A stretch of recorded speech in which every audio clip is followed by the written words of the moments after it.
typed as net space user space administrator and space whatever I give will be the password now. So if I type 1 2 3 4 5 6 and enter, as you can see, it is saying that the command completed successfully. That means now onwards, the password to administrator account is 1 2 3 4 5 6. That's it. So how to be secure from these kind of attacks?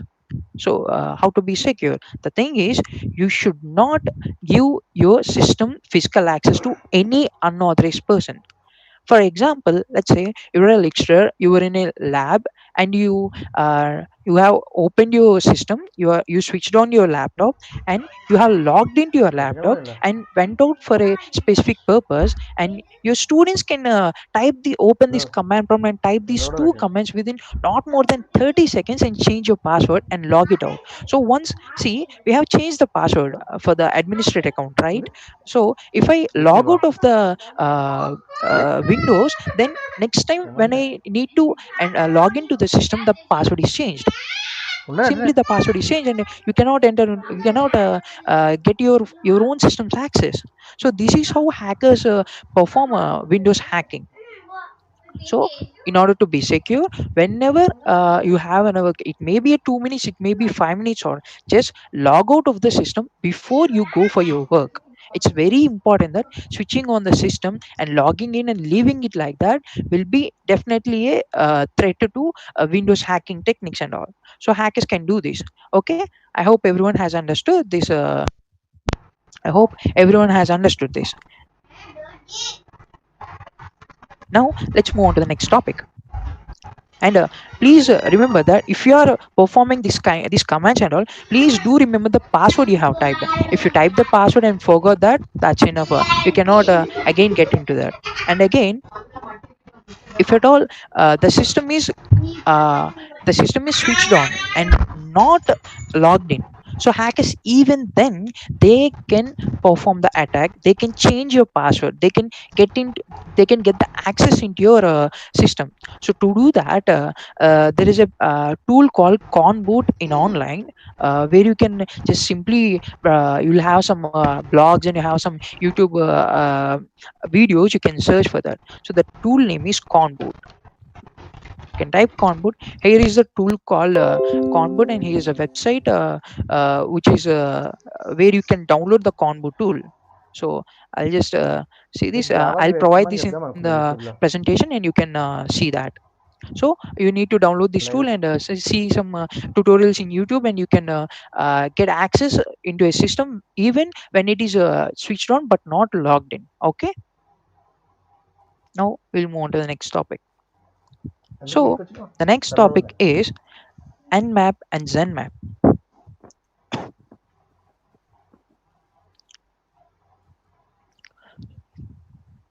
So I'm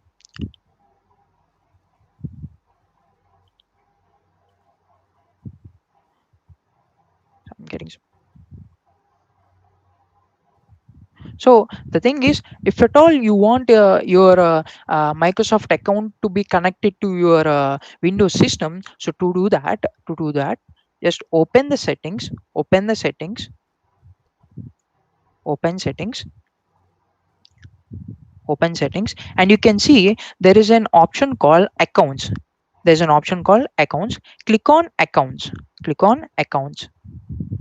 So once you click on account, you will have an option called sign in and or add my Microsoft account. When you click on add my Microsoft account, you will be redirected to the website, the Microsoft account website. You need to sign into your Microsoft account, and then it will be automatically added to your system.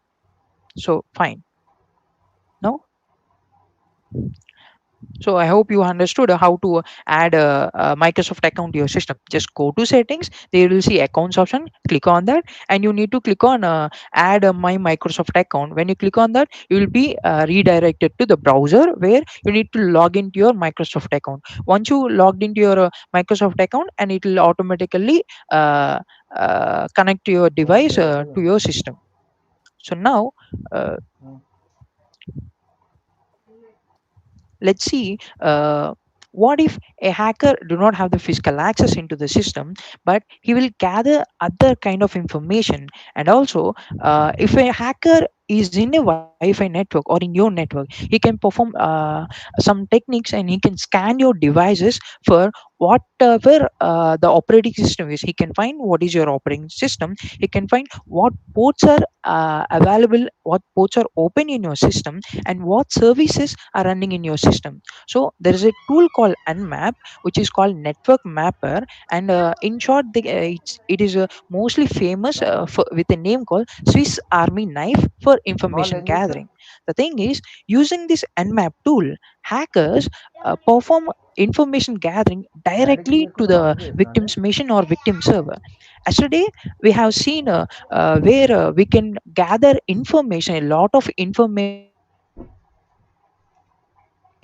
using some websites, using OS ఏంటి intelligence, open source intelligence ఏంటిదే అబద్ధం tools and చెప్పుకో. all. So now in them we found we found the website details and all. With the technology the website is built up and everything, and also we got the IP address and DNS details. And that the IP address of the website is the IP address of the server's device. So now ఏంటి hacker having the IP address of the target domain, he's going to scan that IP address, and he's going to get whatever ports that are open in that server. He'll find the services that are running in that server, and also he can find the version of that server. When the hacker is going to find these information called the ports running in the server, the services running in the on that ports, and the versions of the services running on that port, he will finds the version of the services running on that port. He will find what the kind of vulnerabilities are there on that particular service, and he will have a చెప్పండి sir chance ఈజీగా to exploit the చెప్పండి service. Sir That Ganesh. means he can get access into the system or the ఎందుకు server. Net ఎందుకు wait So we'll see this, how the hacker uses this tool to login అవసరం perform లేదు this ఎక్కువ. hack. And in order to do this, he don't need to be in your network. He can be only outside the అదే కదా network, and logic. using this Nmap tool, we can scan our network, also the remote network. So లేకపోతే the speaker here పెట్టా it is available ఇది in better two కదా. versions, which is command line tool, and another one is the command line tool, and another one is the GUI version. So in the GUI means we can it's going to give us the option. There is a website called nmap.org where you can download that. So just click on this link. So just let me open that. So nmap.org/download. So when you open that, here is the link where you can download Nmap. So here is the Nmap's official website. And when you can scroll, this is available for Windows, Linux, and Mac OS also. So if you are using a Mac OS, you can just open this link and you can download the Nmap tool from this website, where you have a column called Mac OS X binaries, and you can click on this link. You can download the tool available for your Mac systems. If you are using Linux operating systems, and here is a column for called Linux RPM sources and binaries, you can just click on this link and you can download. And also, if you are a Windows user, Microsoft user, as I'm using Microsoft operating system now, so I'm going to click on this. As you can see, let me zoom it for you. So here is the link where it says latest stable release self installer. Just you can see the setup.exe. When you click on that, it is going to be downloaded, and you can simply install that. So as I have already downloaded and installed, I'm not going to show you that. So I'm going to show you how to use the tool. And now click on start button. To do that, after installation, click on start button, type nmap. When you type nmap, you will see this application like this saying nmap hyphen zenmap GUI. So just simply click on open. So when we click on open, this is how the nmap looks like. In GUI, it is called zenmap, ZENMAP.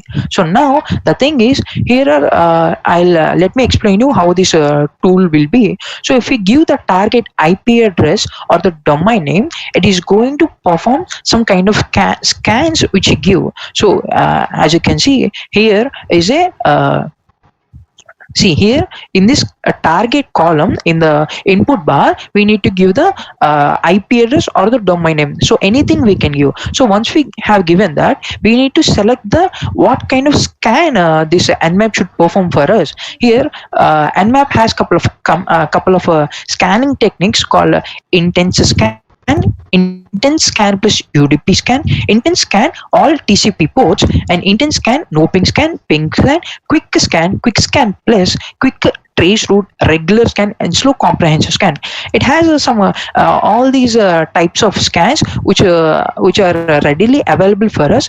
We just need to select the scan we want and then simply click on scan. So now for now we need to select intense scan. So once we click on scan, it is going to scan the target IP address for ports. As you can see here, it will scan for the ports. It will scan for the services that are running. It will scan for the versions of the services. It will give us the output here in these fields, and even it is going to scan for the operating system of that particular IP address. So we have an IP address, but we don't know what the operating system of the server is. So Nmap is going to do everything for us.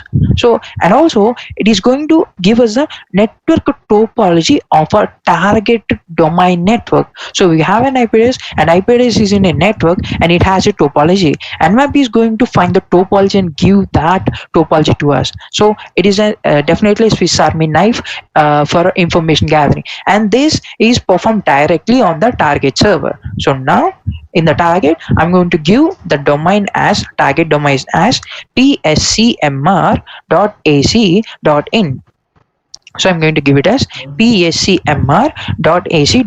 So as you can see, when I have given the domain, here is an column called command. In that command, you can see the nmap command saying nmap space -t4 space -a space -v space the target domain. So this is how nmap in the command prompt we need to give. If at all you are using command prompt to perform this tool, this is the command we need to give.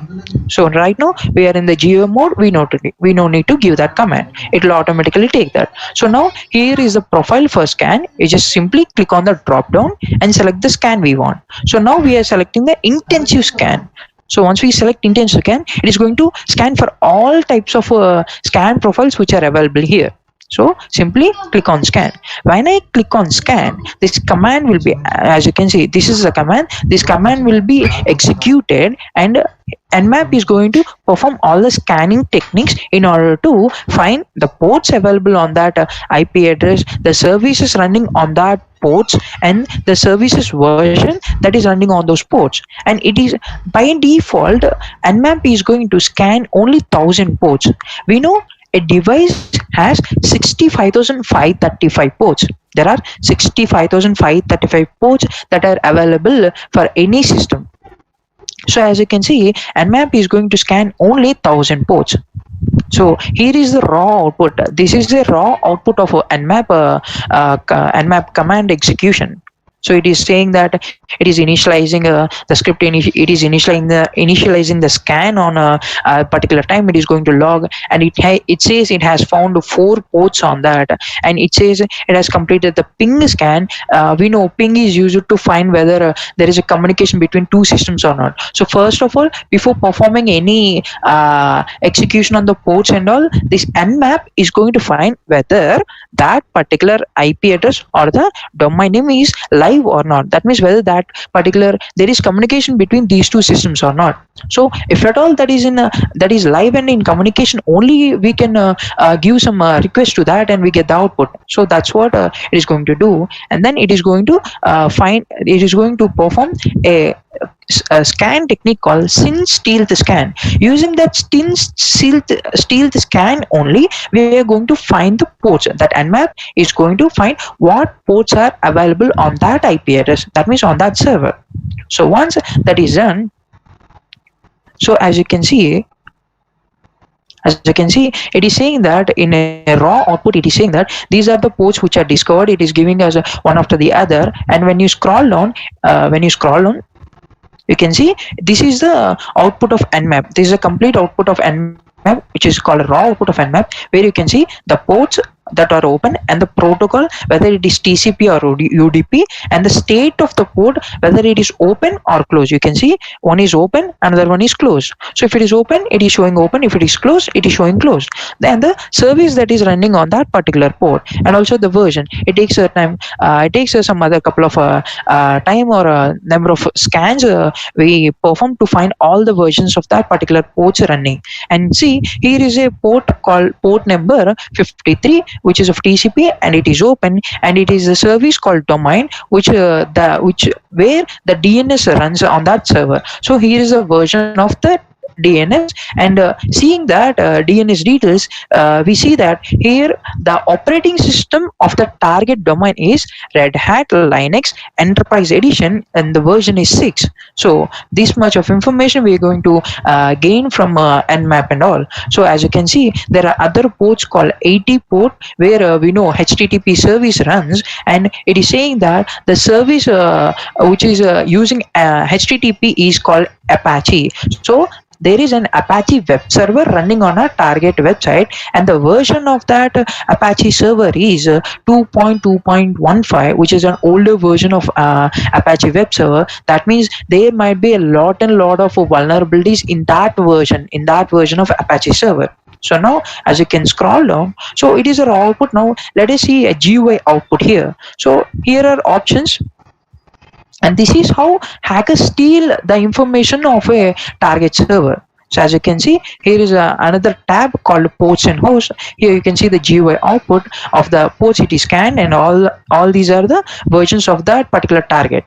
And you can see 1000 port, 995 port, 993 port, 443 port, and all these ports. And here there is another tab called topology. When I click on topology, so now here is the output of that topology. As you can see, it is showing the path where it started, where our scan started from our local host. That means from from my system to that server. So as you can see here, from local host, it is saying it went to 192.168.0.1 to this IP address, then to this IP address, then to this broadband, then to this then to this Hyderabad location. As you can see, this is the DNS address of that particular network. It is saying HYD, that means Hyderabad. From Hyderabad, it went to this IP address, and then it went to the Delhi. It went to Delhi. So the server is around somewhere in Delhi. It is established there. We can understand by seeing that. And these are the IP addresses which are involved between the target domain which is having this IP address. So this is the trace path of this is how Nmap is going to trace the path of the target domain. How many hops are available here? So this is the topology output. And coming to host details, when we click on host details tab here, this Nmap is going to show the output whether the host is up or not. Yes, the store host is up. It is giving a simple format that the open ports are 9, filtered ports of 986, which are out of 1000, and closed ports are 5, scanned ports uptime. And it is also going to give us the details of when last that system is updated. In this is booted up. So it was on May 28th 2020. So as you can see here, and here is the IPv4 address, and here is the host name of that particular target server. Here is the operating system name, Linux 3.4, and if you expand the ports used and all, you're going to get all the ports and all the details here, and the accuracy is 100%. And as you can see, here is it is giving us a picturized format that it is an Linux operating system. So this is how Nmap works, and this is how hackers steal the information from the target server. I hope everyone has understood this. Now we're moving on to the next topic. So after the scan is done, you can simply close this. So here is the website for that. If at all you are using Windows, you can click on Windows installer. If for Linux, you can click on Linux installer. If you want, if at all yours is a Mac OS, you can click on the Mac OS installer link. So you're going to download it. The output will be the same. The GUI output will be the same. Okay. One second. Now. So the next topic is Lazy framework. So there is a framework called Lazy framework, which was developed for beginners of hacking.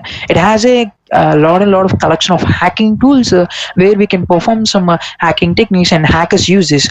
Basically, script kiddies kind of hackers use these kind of tools called lazy framework as they are beginners into hacking field and ethical hacking field. And also security researchers who are new to this field and all, also they perform this, they use this tool called lazy framework. And this lazy framework is designed to run in a Linux operating system. So here is the link, and it is hosted in a GitHub platform.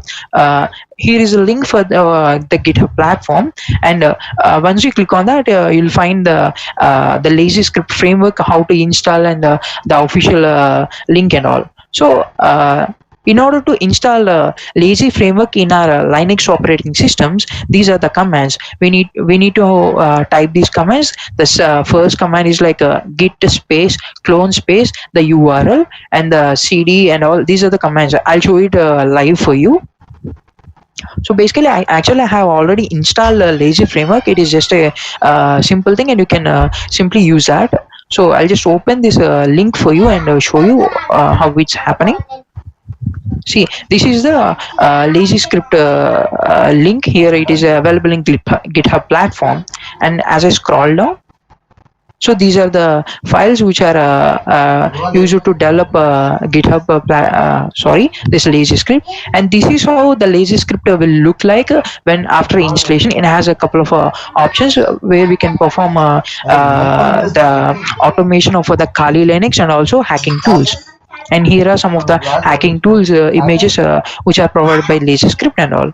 So for information gathering, for a Wi-Fi hacking, and also there are other exploitation of browsers, and also hackers use this tool. It is very easy to do also. So now we'll see this very practically.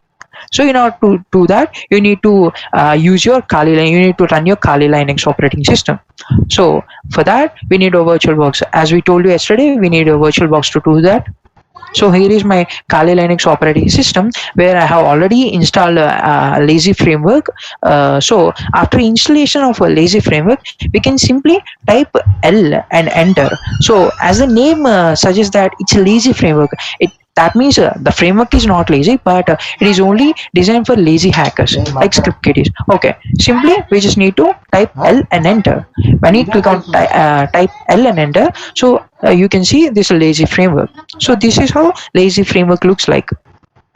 So as you can see here, a couple of options with the numbers. We can just simply select the number.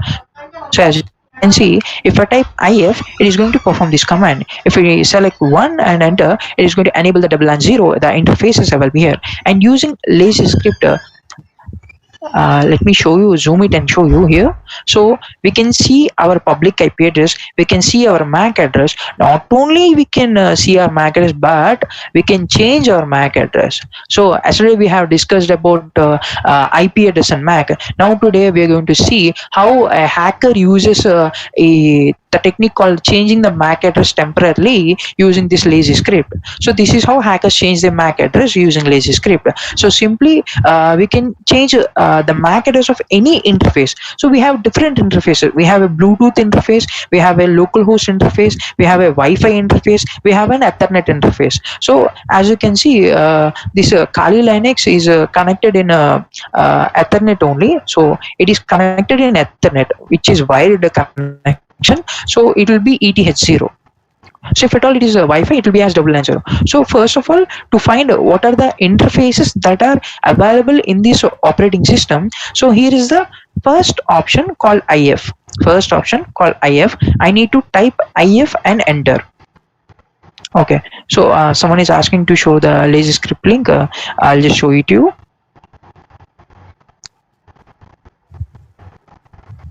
So here is the link.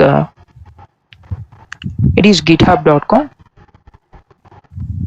So here is the link. It is provided in the PPT for you. You can just type a lazy script and enter. So we'll provide that in the PPT. You can click on that and download. So after the class you can see that. Fine. So just see what just follow me the instructions. So first of all, we need to find what are the interfaces that are available in our machine, in our system. So to do that, so here is the command if. So if I type if,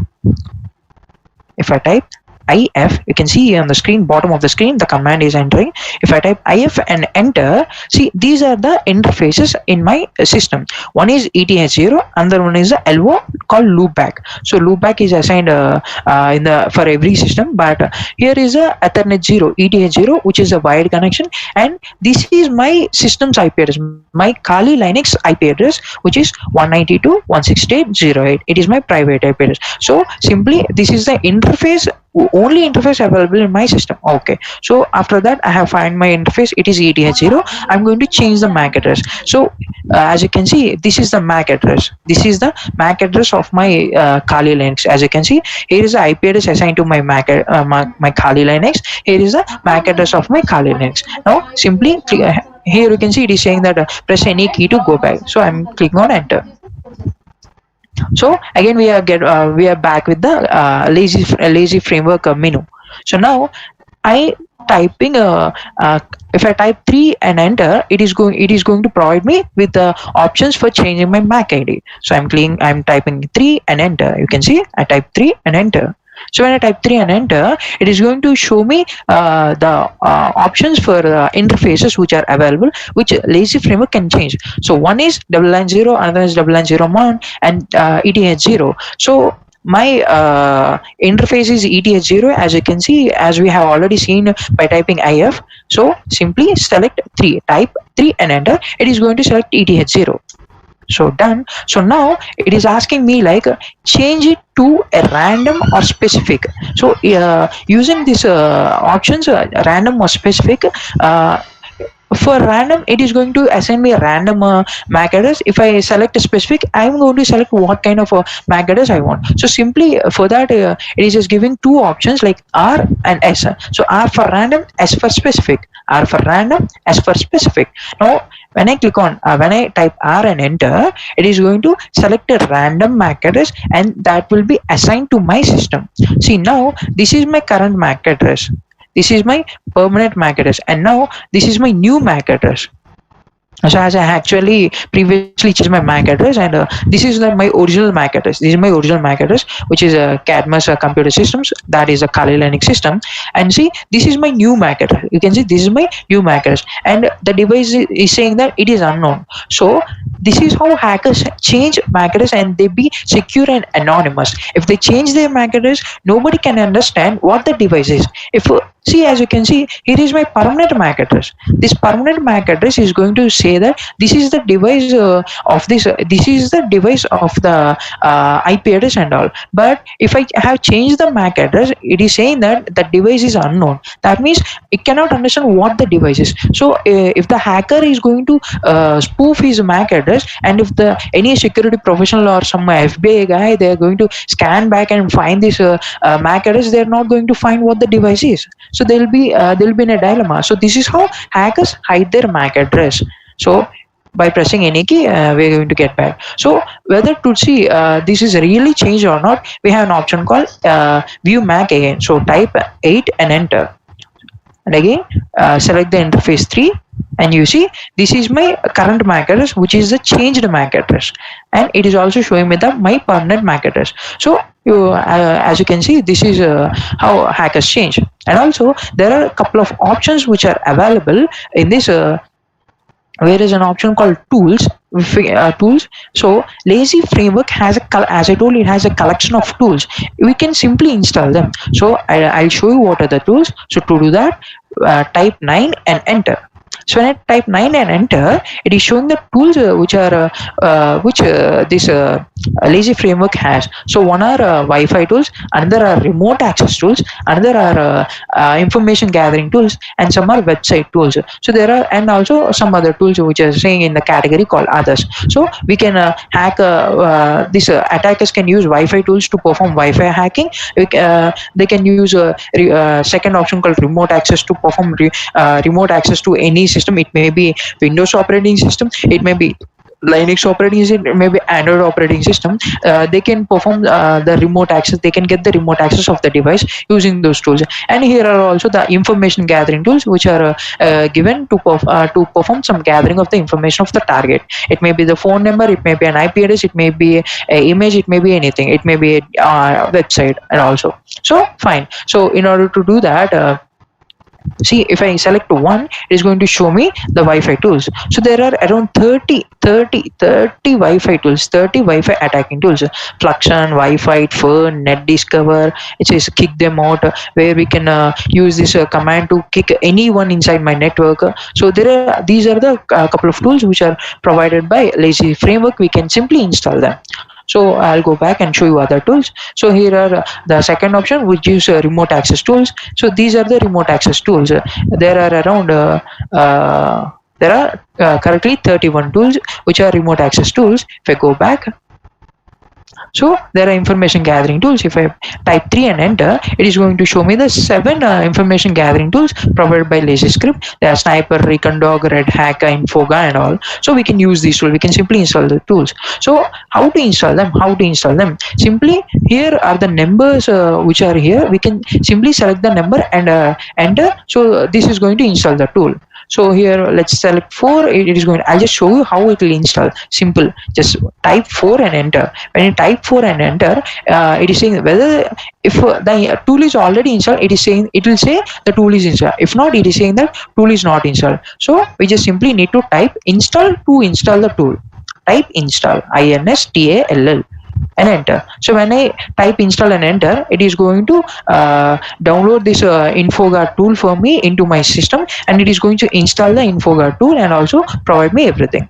So as you can see, it is saying that it's cloning the Infoguard. That means it is downloading that tool into my Kali Linux system.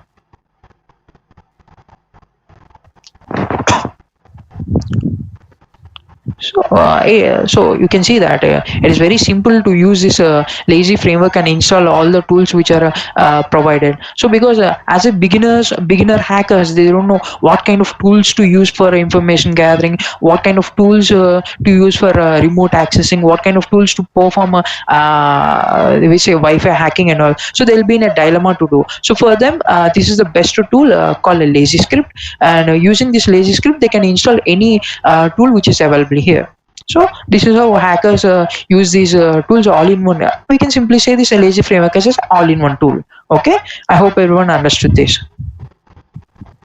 And also there are other options like spoof email, Nginx port forwarding, and geolocate and IP address and all. There are some tools which are available. You can see that. You can see some. You can use every option and check it out. Okay.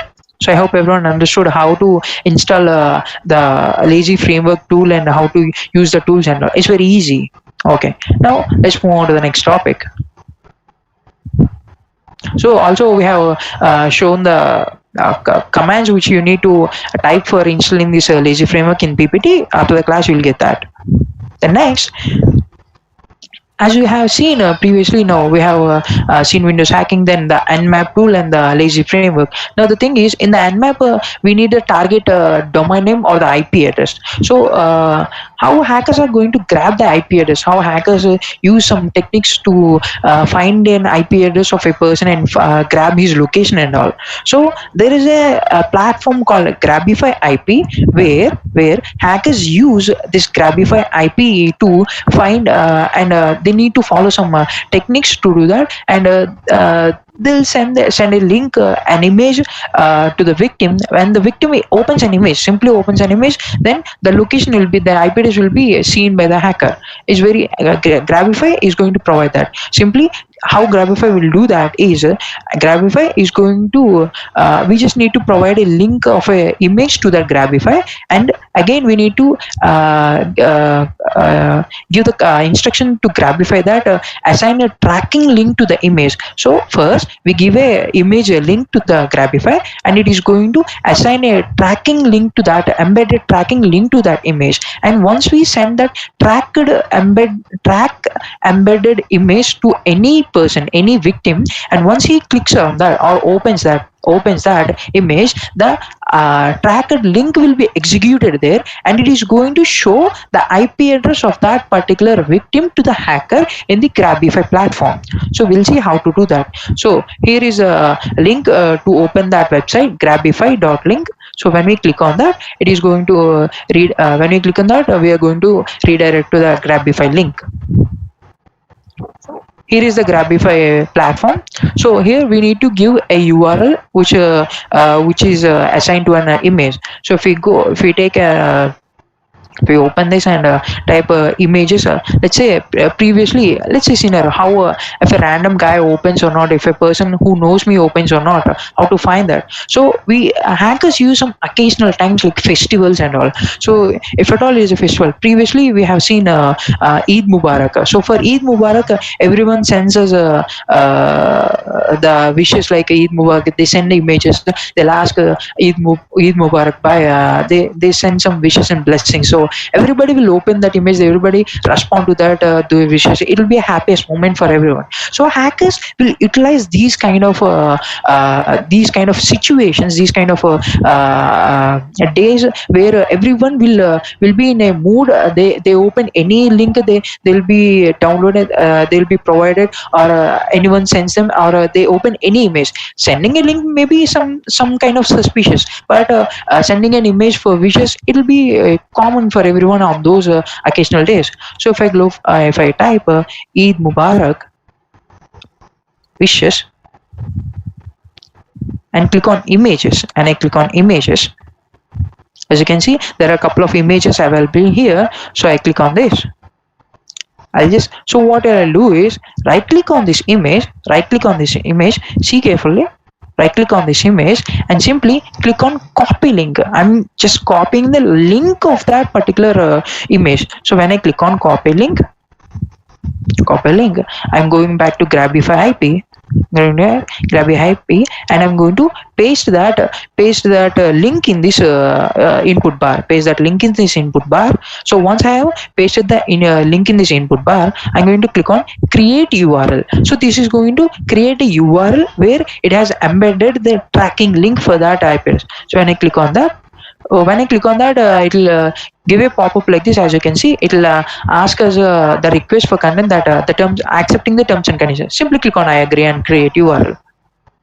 So when we click on I agree and URL, so we need to pass a challenge called captcha. We call it captcha. So here we need to select the images of bikes. So here is one bike, here is a bike, here is a bike, and this is a bike. So here are bikes available. When I click on check, so done. Yes, done. So now okay, fine. The thing is like the URL must not be more than 255 characters. So we need to select some other image. Now select this, copy link. So go back to Grabify, paste it here, click on create URL, again click on I agree. So again you need to select the image of a flight. So says 1, 2, so these are only flight, and again 3, just click on check. Oh no, it's saying again. So we need to select another image which is not having much of a. So let's copy link. Let me see whether it is more or not. Okay, fine. So let me select this, copy link,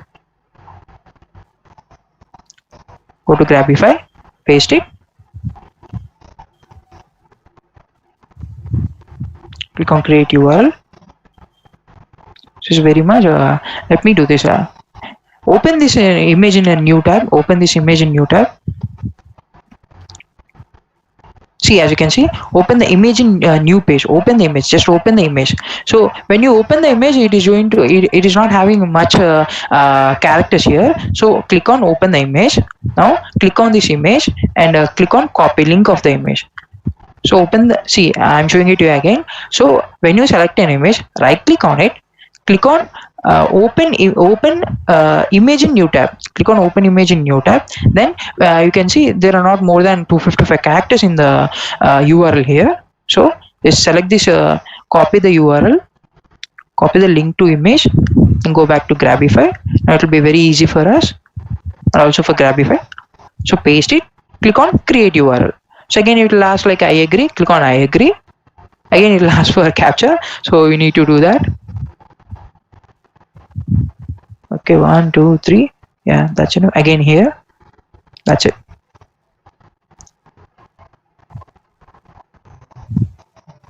Yeah, done. So now it has created the link which is trackable link. So as you can see here, now after the it has created the link, it is going to make us redirect to tracking and logs page, where you can see the link information. You can see here is the original URL, which says here is the original URL which I have given that, and this is the new URL. So it is saying like grabify.link/gb zbgst whatever. So simply click on copy that. So now you can simply copy on that and send it to your victim, whoever it is. So if you send this link to victim and say, hey, Bhaiya, I have sent Eid Mubarak, happy Eid Mubarak or Eid Mubarak, and we send the image to that victim, and when he opens that image, we're going to grab the URL, grab the IP address of that victim. So let me copy this image and open that in my browser and show you.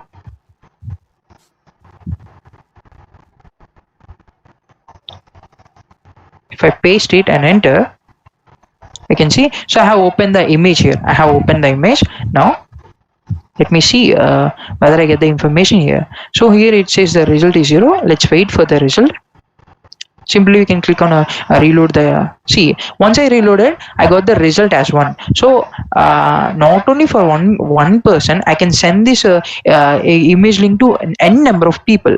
So once I send that link to n number of people, whoever opens, I'm going to grab their IP address, and you can see here is the date and time, the IP address, and also the location. We get the city location, as we have discussed yesterday. We'll get the city location, which is saying that India and Vijayawada, and also you can see the operating system of the device, the browser they have opened the link, and also here is other details like the host name, the ISP provider, the network provider of that particular victim. So as you can see, this is what happened. This is how hackers find your IP address, find your locations, and find the browser you are using. And also you can see the browser's versions, which is readily available. And if at all hackers have some advanced techniques, if at all they find the version of your browser, they can exploit your browser too. So it is dangerous. So the thing is, whenever anyone sends the image to you, you should not open that. The only thing is to be secure from this,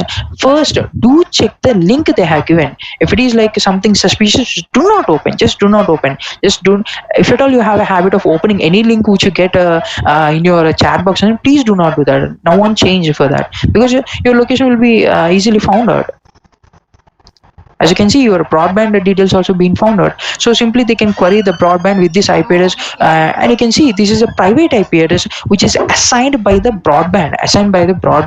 So hackers knowing the public IP address and the broadband address, they're going to do some couple of things and find your exact location.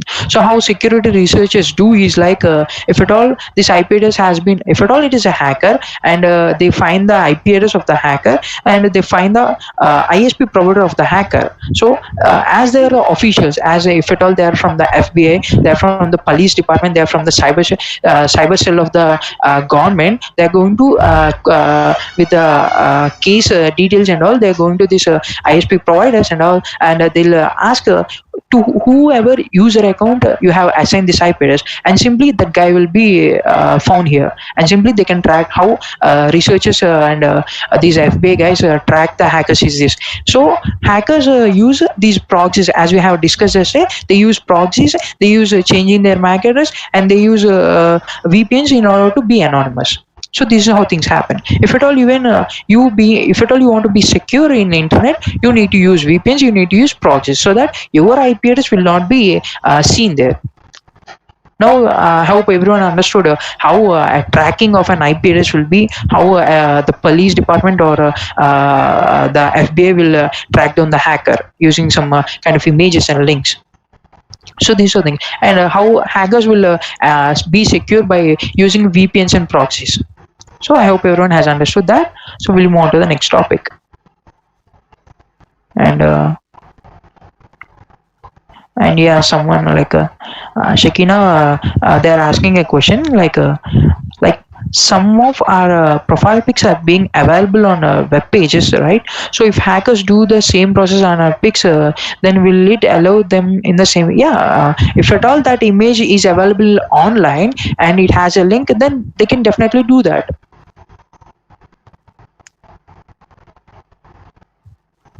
So, is it a question like that is the reason we should not post anything public? So I just send the link. I just send the link, not the image. I just send the link. So if at all he's not opening the link, you see, if at all we send a link in the WhatsApp, we will get a pop up like the content of that. If at all is an image, we will get the content of the image. Like it'll show 30% of the image, right? So even though I'll send the link, and I say even I again query him that hey, have you seen my wishes? I have sent this to you, no, and he will definitely click on that.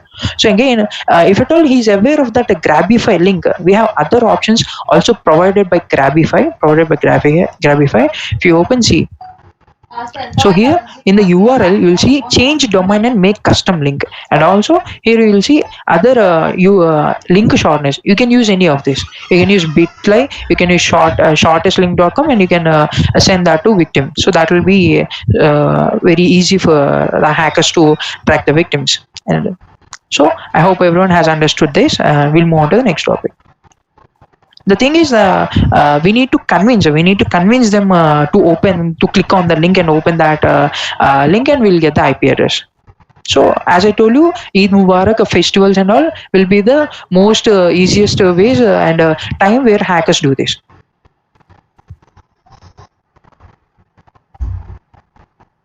Okay, we'll move on to the next topic.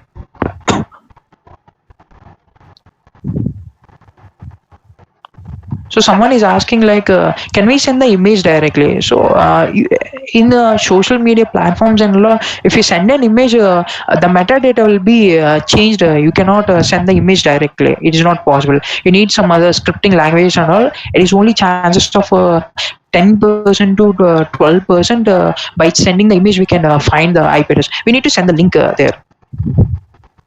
So to that we need to convince him, as I told you. Okay, now we'll move on to, so until now as I told you, so this is how hackers will find your IP address. So until now we have seen how hackers can hack into operating systems and how they can find information within a network. They can find simply using an IP address. They can find the devices in the network and find the ports, services, and operating systems and all. Then using some ethical hacking tools and this lazy framework, he can use some tools to perform Wi-Fi attacks and remote access attacks.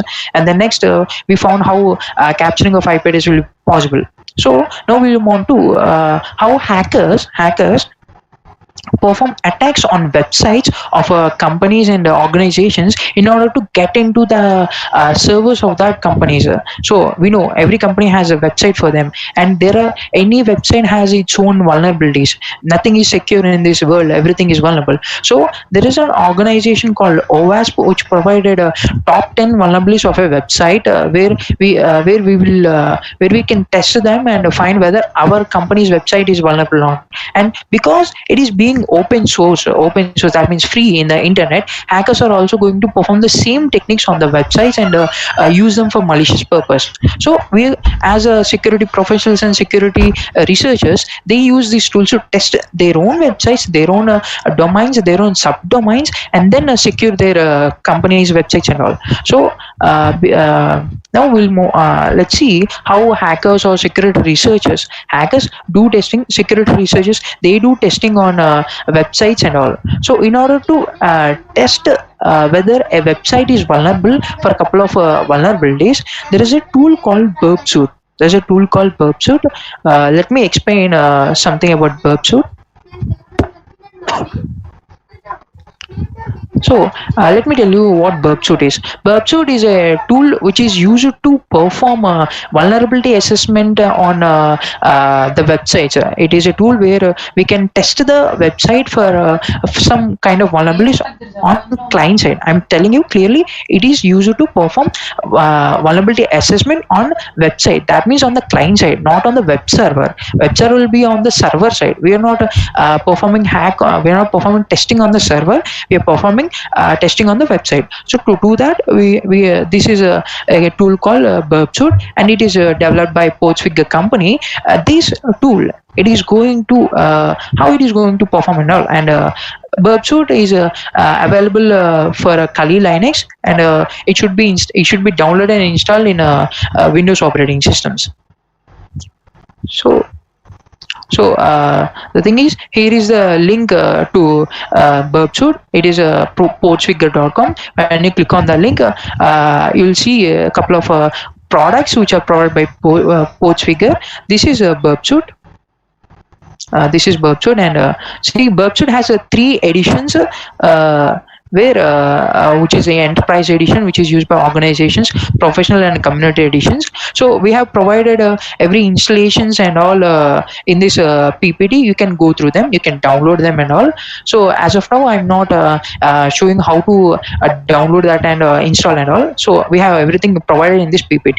You can simply click on next and install finish. That's enough. So here simply click on start button and opening the BurbSuite community edition, it will be fine. So we have provided that. I'm not going to show you everything regarding this installation and all. So fine. Let us see, we'll use this BurbSuite later. So this is how installation works. I think some of you are giving me some queries. Yeah, someone is asking that can I find the IP address in incognito mode? Yes, you can. Even though it is incognito mode as well, it is a browser. It is opening in a system, and when they click on the link, it is going to execute, and you're going to grab the details. So that's not an issue. It is whether it is in incognito mode or not. Okay. So if at all any queries regarding previous questions, please keep them with you. At the end of the session, we are going to discuss them. So this is the BurbSuite tool where installation is ever done. We'll use this tool afterwards for performing some website vulnerability testing and all. And now let's see. So as I told you, every company has its own website and subdomains, domains and subdomains. So simply say that subdomains are assets of that company,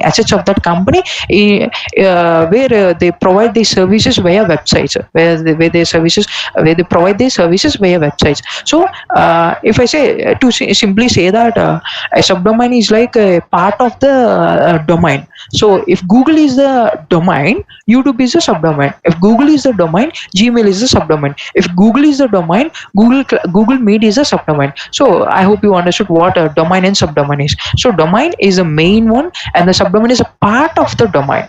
So as you can see, how hackers will find all the subdomains of the target domain. We'll see there are some GitHub tools and GUI tools. So here is one of the tool called Sublister, which is both available for Windows and Linux. When I say it's Windows and Linux, it's not like a exe file, set a file and install. It is just a Python tool. It is developed in Python. If your system is ready with Python, installed with Python, you can simply use the command and install this and use this Sublister. So because Kali Linux is already inbuilt with many tools like programming tools like Python, Perl, every programming tool, it doesn't need any installation. But if at all you are using a Windows operating system, you need Python installed in your system, and you can simply open this Sublister link and just copy that and download and everything. So there is another platform called NMapper. So NMapper is a online platform where it performs the techniques which the hacker performs using the Nmap tool. We have an Nmap tool where we need to install that. We need so to do that we need a laptop. We need to install that. We need to perform the scan and all. But if a hacker is not in a position where he can use a laptop, open the laptop, we have it just simply have a mobile with an internet access and a browser. He's just going to use this Nmapper and just going to scan the target's IP address, port numbers and all. So that's how things. Let's see. We'll see that practically. So now here the commands and all where we need to use to install Sublister in a Kali Linux, and to do that in a Windows operating system. Now I'm going to show you that simple. So because we don't have a git command available in Windows, no, what you have to do, just simply click on the link which we have given in this GitHub link. When you click on that, here you can see. So let me open that. So when you click on that link, you will be open with this GitHub platform. You'll be redirected to the GitHub platform. You will see the code of this sublist 3R. It is sublist 3R. If I scroll down, so these are the files of sublist 3R, and after installation, this is how the sublister looks like. So now the thing is, so if at all you are using Windows, see here is an option called clone or download. When you click on that button, it is a drop down where you can simply download it, download that as a zip file, or just you can copy this link and paste it. So here you can see. Let me zoom it. Here you can see this is the link which we use with the git command, saying the URL at the end it will be like a .git. So just simply using copying this link in and pasting it in a Kali Linux, like a git space clone space the URL, it will be installing Linux. But coming to Windows, you can simply click on this download zip. When you click on download zip, it is going to download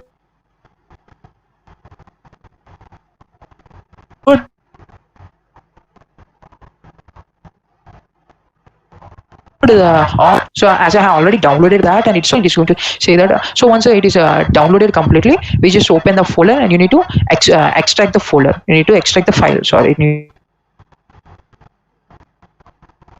to extract the zip file.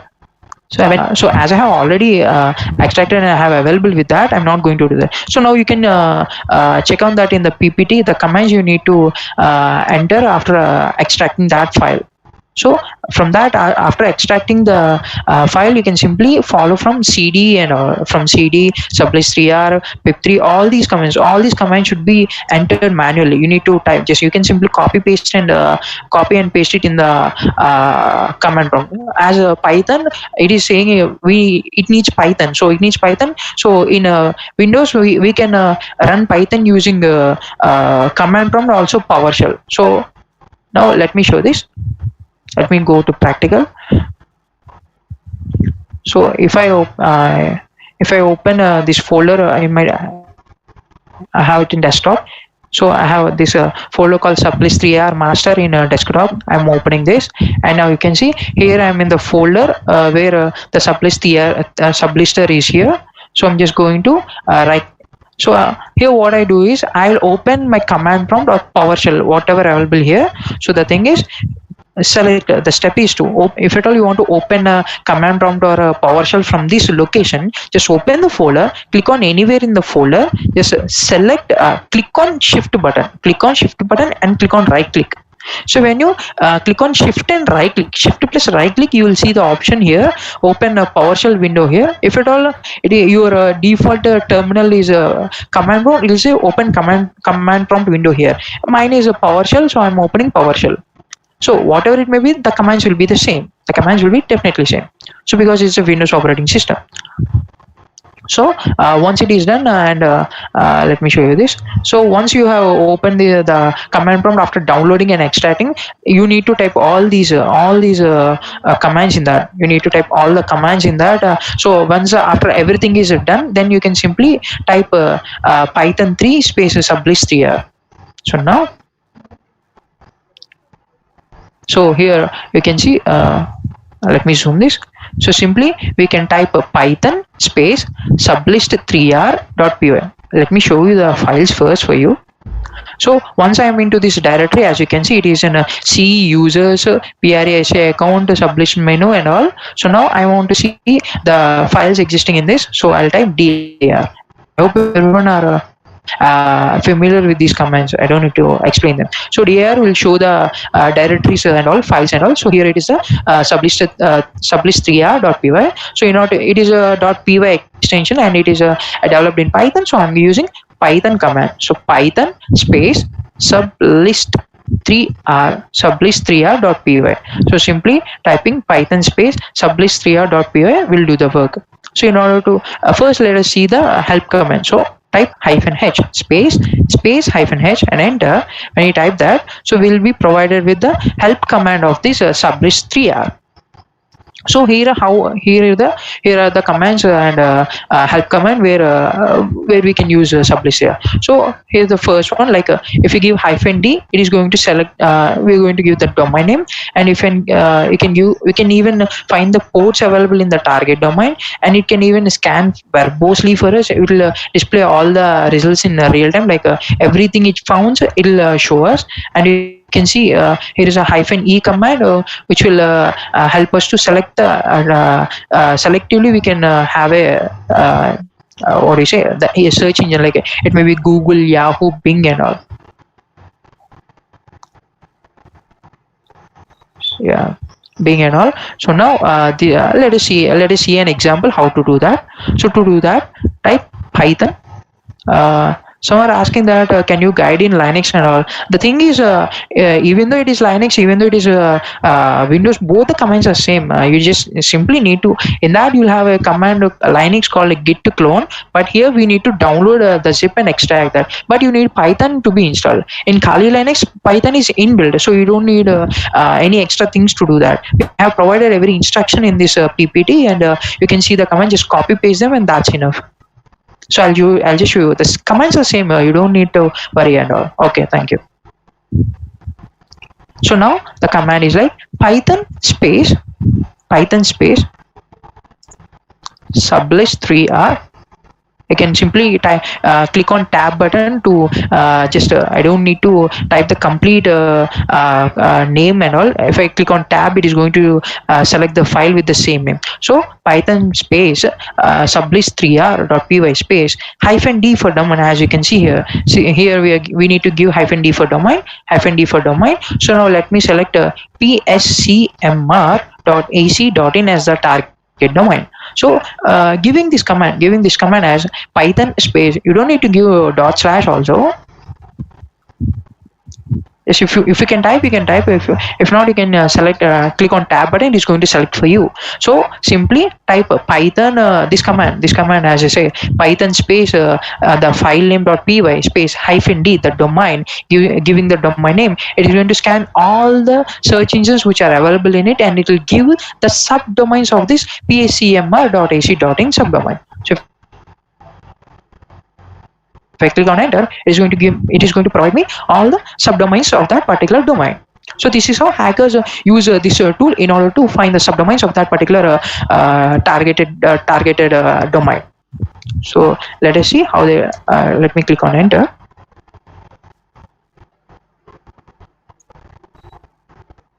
And when I click on enter, so here we can see the output of sublist 3r. It is searching in Baidu, Yahoo, Google, Bing, Ask, Netcraft, DNS Dumpster, VirusTotal, ThreatCrowd, SSL certificates, passive DNS and all. So it is going to show us it is going to use these search engine domains to scan for the the subdomains and give us the output. Let us wait until it will scan for them and show us.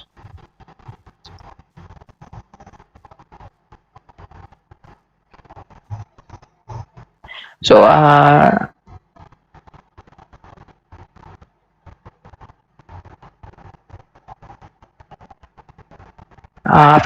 type the commands which the requirements we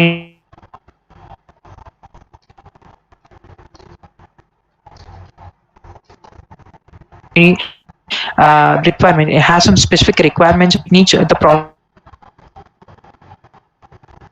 process needs. So it takes some time for the process and all. Let me show you the commands for you. Someone request me for the commands. I'll show you the commands on the screen. You can see them. So here are the commands.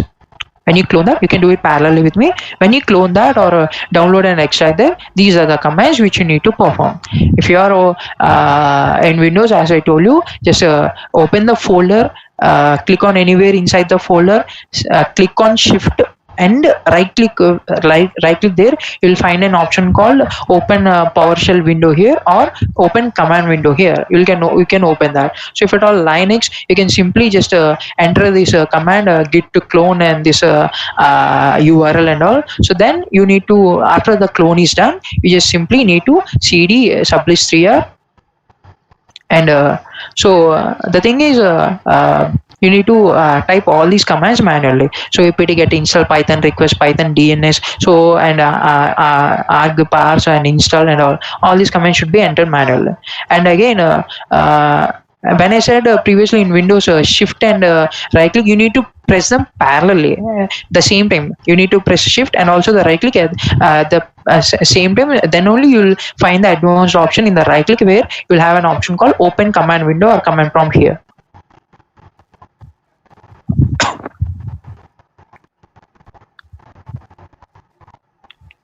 Okay, so I think the scan is done. Oh, it's taking a little time. Okay, let's wait. So let us see.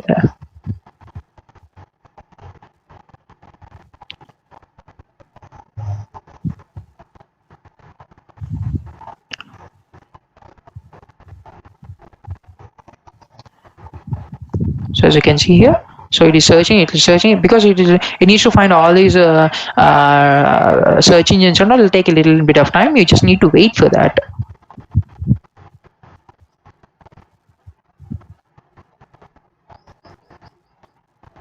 So again, I'm showing the commands. Some are still requesting me to show the commands. Yeah, I can see them. Just clone cd sublist 3r pip3 command to install the requirements. There will be a requirements.txt file in a sublister download sublister cloned folder, where every requirements of the sublister will be installed everything. And then we need to install some tools like the requirements like python request, python dns and all, in order to find them.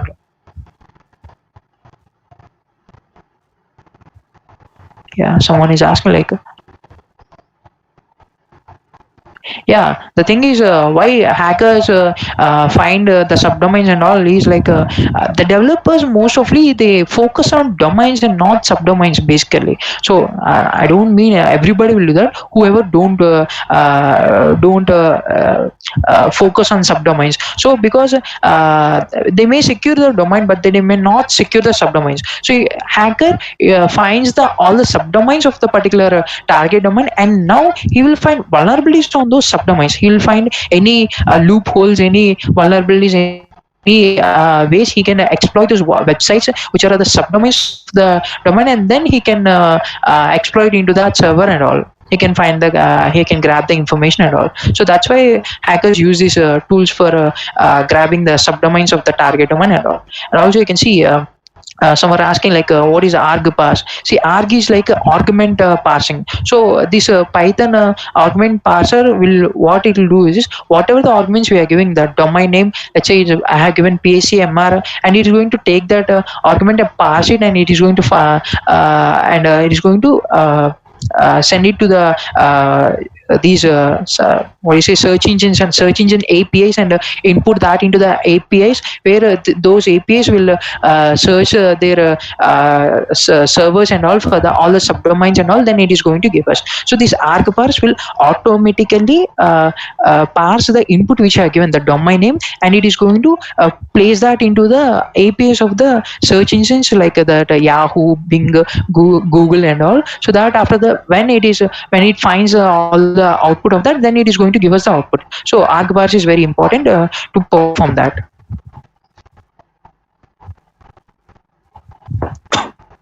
Yeah. So let us see whether it is done. So it's still pending because I told you it needs to scan all these, search for all these domains, Baidu, Yahoo, Google and all.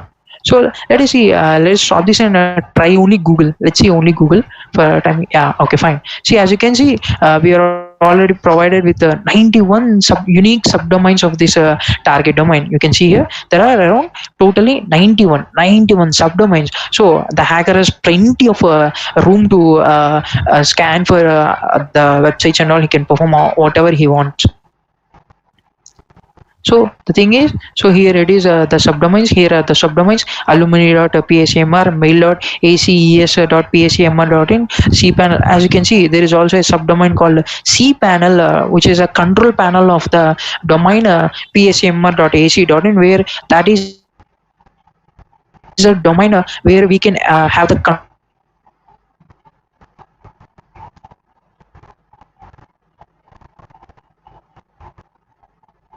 control of the website and all. So once domain there, he will just simply open that. He will going to perform some find some vulnerabilities, whether he can bypass the login and all, bypass the authentication of that particular web page and all. Then if at all there is a vulnerability, he's going to bypass and he is going to gain the access, unauthorized access into that domain, into that website. So everything will be in the hands of the hacker, done, right? So that's how that's why hackers find these subdomains and all. And you can see the CSC, PACMR, and everything here. All these subdomains, mail.ictem and all, learn.pacmr.ac.in, every subdomain. We can see every subdomain here. The thing is, like, in order to the companies and organizations to be secure from these subdomain information. So the truth is, like, finding the subdomains and all, it is open to the network. We cannot stop hackers from finding the subdomains, but we can stop them from accessing the subdomains. We can stop them from accessing the subdomains. That will be in the hands of the developer, where he should restrict the access, and the domain will be there. We can find the domain, but in order to open that, you should have some authorization. That authorization is not when I say authorization, it does not mean the user ID and password you need to type in that website. No, the website is not going to open for you. It will say that 404 unauthorized, it is an unauthorized access, or 403 forbidden. The site is forbidden for you to open. That means your IP address, that means the network, from the network which the request is went to the particular web server, where the request we have sent a HTTP request for asking this subdomain to that web server, and the web server will cross verify whether the request came from the authorized network or unauthorized network. So authorized network is its own local network, and unauthorized network is any network which is not in its own local network. That means our network. So my system is in some other network which is in Vijayawada and all. It cannot access the domain which is somewhere hosted in Hyderabad or Delhi and all. So that's how. So the developers or the network administrators, they need to give some restrictions to the domains and the subdomains, that they should not be accessible, even though they found these subdomains and all. So this is how we need to secure from and organizations be secure from hackers and all, accessing the subdomains and finding the vulnerabilities in them. So I hope everyone understood how this sublist 3 works. And also I'm going to show you another target domain for you. So there is another target domain called gnits.ac.in. Sorry, it's .ac.in. gnits.ac.in. So I'm going to search for this. It's gnits.ac.in. So again, it is going to search for all the domains. If at all you want a specific search engine to do that, you can type. Let me stop this and I'll show you. I have stopped that.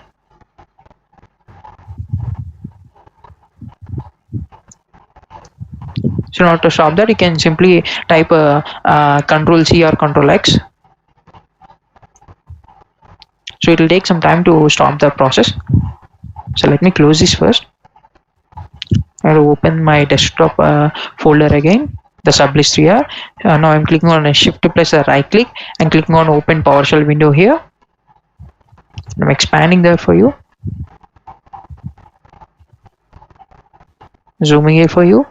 So the thing is, Python space sublist 3R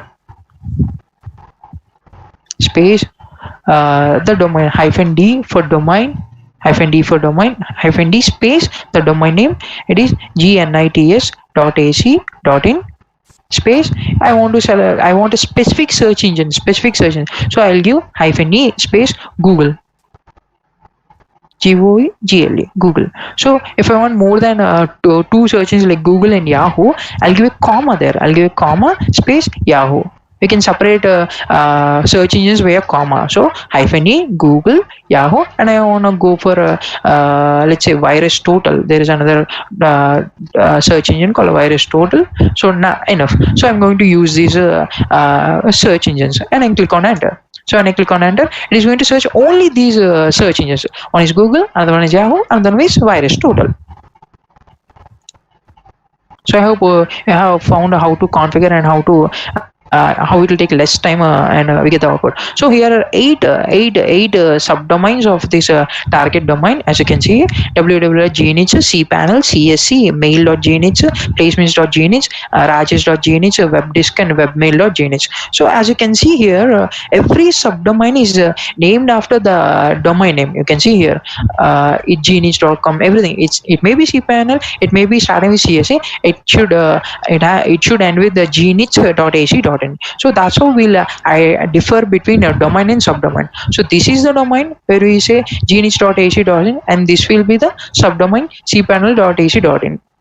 But remember that www.gnh.ac.in is not a subdomain. It is just a fully qualified domain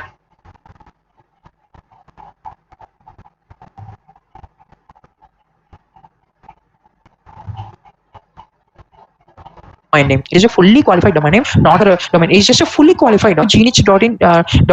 It means www.gnh.ac.in. So I hope everyone clear about domains and subdomains. And remember, www is not the subdomain. It is just a fully qualified domain name. Okay. Now we'll move on to the next topic. So now, as I told you, there is an organization called OWASP which provided top 10 vulnerabilities regarding a website which exists in a website. So let me give you a brief introduction about OWASP. So OWASP, in abbreviation, says the Open Web Application Security Project. It is an open web application security project, and it is a non-profit organization. It is a non-profit organization which came online on December 1st, 2001, and their organization just want to make sure that every company, every organization, every personal individual who are using websites in order to expand their businesses and all, they should be secure. Their software should be secure. Their devices should be secure. That may be IoT device, that may be a mobile device, that may be an operating system, that may be a website, that may be a website, everything. So OWASP is a non-profit organization where they wanted to make sure everyone are safe with their software, safe with their websites and all. So to safeguard and test whether their website or their IoT devices or their domains are secure or not, OWASP organization has provided a list of top 10 vulnerabilities. They provide the list of top 10 vulnerabilities every 3 years. So these are the top 10 vulnerabilities regarding a website, and this OWASP organization is just going to they give every information about what the vulnerability is and how to test the vulnerability, and also they'll provide the tools which are required to test the vulnerabilities which they mention, and how they are saying that these are the only top 10 vulnerabilities. Like they hire a lot of security researchers. They perform some surveys on the previously found data breaches, previously happened hacks, previously found vulnerabilities in organization all over the world, and they're going to make a top 10 list which are most common and most devastating vulnerabilities which lead the organizations to be in a threat, in a complete loss of financial. It may be a financial loss, it may be a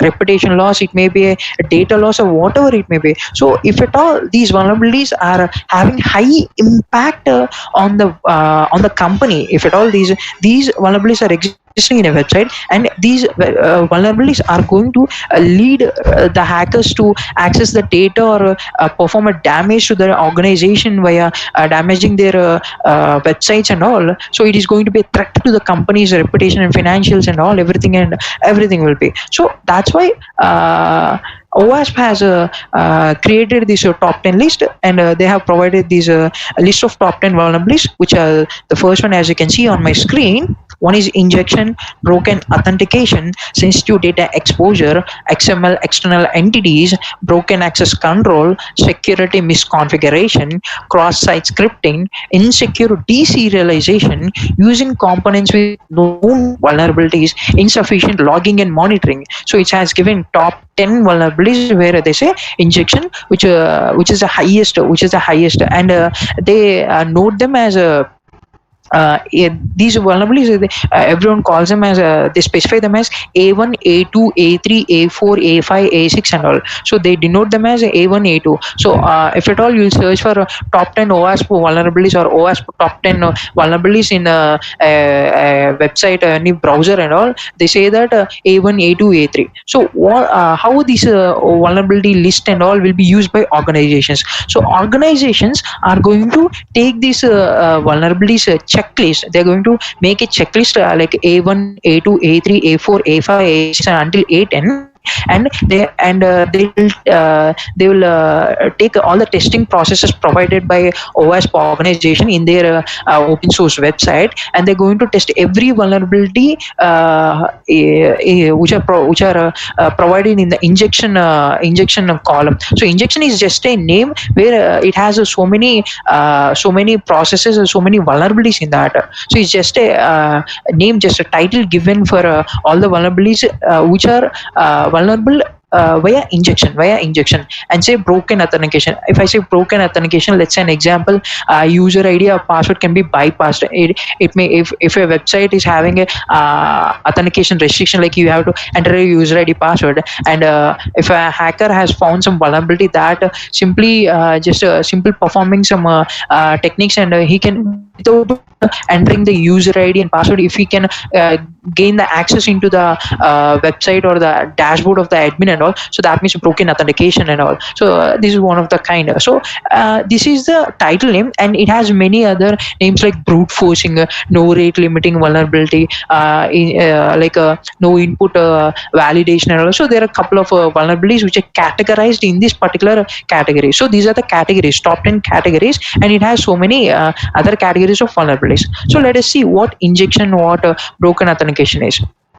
So let me tell you injection. So under injection, there are other categories of such as SQL injection, NoSQL injection, OS command injection, and LDAP injection. I'm not going to tell you more deeply and all. I'm just going to explain you what these vulnerabilities are.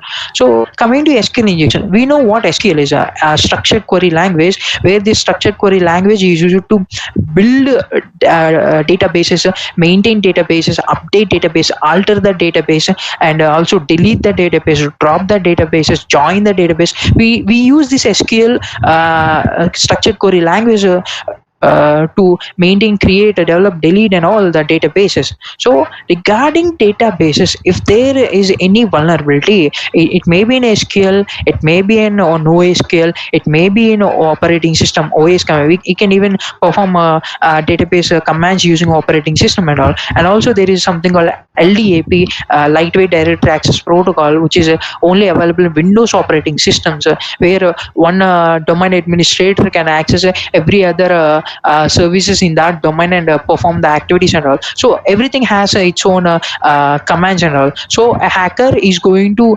perform some malicious inputs, malicious injection techniques in order to access the data from that database, which if at all it is SQL or MySQL or PLSQL or PostgreSQL, whatever SQL it may be, they are going to perform some malicious injection techniques in order to hack and dump the database. So the thing is, every company has their data in the databases. So at the endpoint, if at all a hacker wants the data of the company, and he to make some money out of it, or to delete the database completely and will destroy the data. What he needs, the end point is the database, nothing but that. If at all he's starting to gather information using some whois data, or what are the netcraft, maybe it may be built with, or it may be nmap, or whatever it may be. The thing is, he's just going to use that, he's just going to use that to reach the database. So there are a couple of vulnerabilities in websites. By giving user input, by giving user input itself, the hacker can give the commands, where those commands will be executed on the server side. So in the user input itself, the hacker is going to give the commands which are executed on the server side. We know the queries how they look like in the SQL, like a select star from users. If at all it's a users table, where user ID and password equal to the couple of things, we know them, right? So that's how SQL works. The SQL will verify whether a user and ID and password exists in that. So performing some the query will be there, and the user input, if I open a website, let me show you it, in the browser, and show you an example like that. So there is a website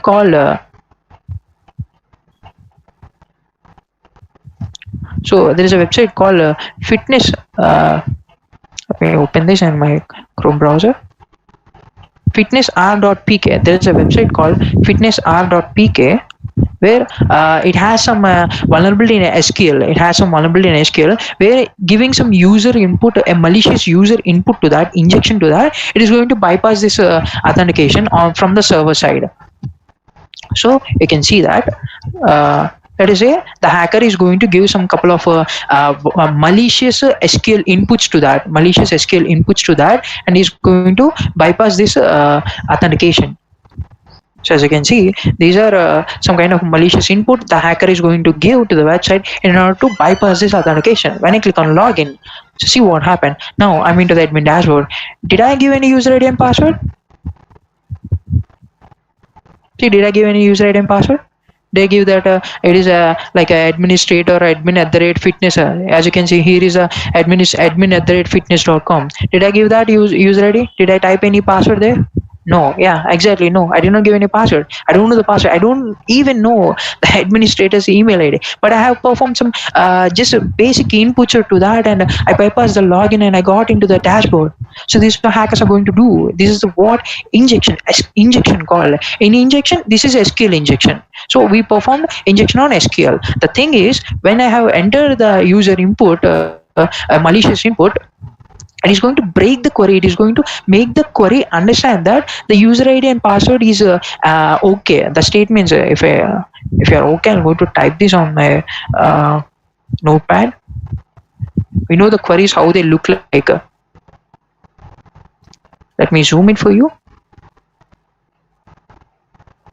It will be like select star from users. Let's say if the table is users, where user ID equal to, it will be in single quotes and space, there will be an and operator, and then user ID equal and pass. Let's say pass equal to, it will be in single quotes and a double quote. So this is how the SQL query will be in order to check whether the user ID and password exists in the database. So what is the input we have given? If you give a input as let me copy this and paste. If a basic input, like a original input is given, like in the website, as you can see, if in the website here the email ID as admin@fitnessr.pk.com, and the password as the existing the original password of the user, that is considered it is as admin@fitnessr.pk. So it will be the admin. When the user enters the email ID here, it will be like this. So this will be pasted here. This will be going to here. So when it is in the password, it will be like the password. So let us think the password as QWERTY for example, let us say QWERTY. So this is how the password will be. This is how the password will be. So this is how the query works, and the database is going to check whether this email ID and this password is existed in the database table called users. If at all the users table consists of this admin user ID and password, then it is going to give the access to whoever enters the user ID, right user ID and password. So now what we have given here, so what is our input we have given here? So as you can see, this is the input. This is the input. So let me paste it again in here. So as you can see, so I'm going to copy this. So if I give this input in the user's email ID column, so what it is going to do? I'm going to paste it here. So once, just leave this aside. I'm sorry. Leave this end operator aside and just zoom in. So as you can see here, see this query here. See this query here. And also, let me remove this.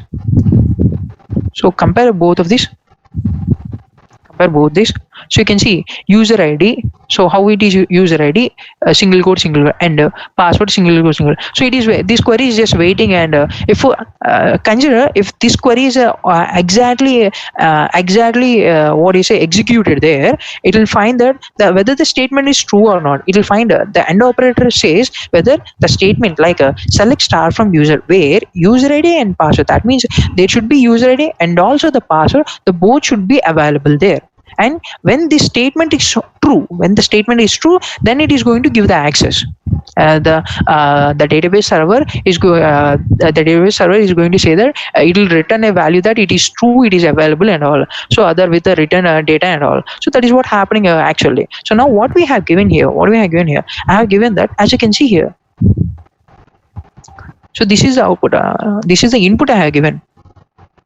This is the input I have given. So where which says if we divide this, so it says user ID is empty. Okay, equal to, that means what equal to means, and it is equal to, whether or not it is equal to single quote.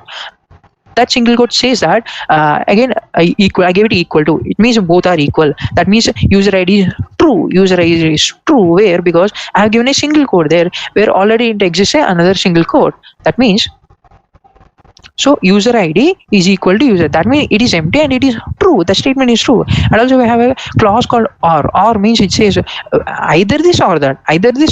So that I have given the same thing here. Either this or that. Both are equal. So the statement is true and we are going to get the access. So giving one input is enough. So the thing is, so simply basically we can give this one input, that's enough. But the thing is, the website client side, it is not going to take the input if you not give the password here. If it is going to take, then we will get the access. Wow, cool, it's very good. So it's not even asking to enter the password also. It is not even asking hey, give the password or else I'm not going to get you into the website. So this is how the website is vulnerable. So this is the thing what's happening here, right? I hope this is how hackers use SQL injection techniques in order to gain the dashboard access or the unauthorized access. So he don't need any brute forcing techniques. He don't need to perform anything. He just know SQL, how to perform escalation. He just knows this malicious, how to input this malicious input into the user field and the password field. Then he's going to gain the access. This is how hackers actually perform this. So in order to be secure from this, this is just the thing is, this is just a basic one. There are a lot more queries where this can be performed, and advanced methods where hackers perform that. Not only bypass, they're just going to dump the complete database from the database tables and dump, and they can store that. That's how data breaches happen. This is how the data breaches are happening, because giving a malicious input into the web page, and they're going to grab the trick the SQL query and gaining the access. They're going to perform this on the server side itself, and they're going to dump the complete data. So that's how the data breaches happen mostly using SQL injections. So that's why it is in the number one position of the OWASP top 10 vulnerabilities. So in order to be secure, there are a couple of security measures we need to follow.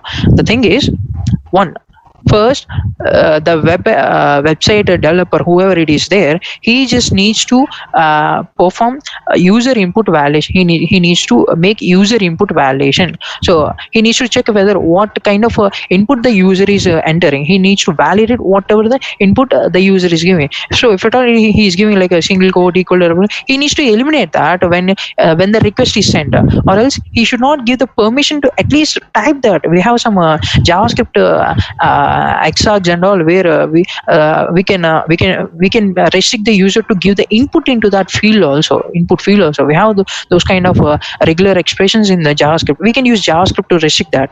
So the developer should be aware of these kind of attacks, and also should know how to secure that. So there is a simple JavaScript readily available technique. So the readily available technology in JavaScript, where we use regular expressions to secure from restricting the user to input these malicious input. So there is another thing called filtering.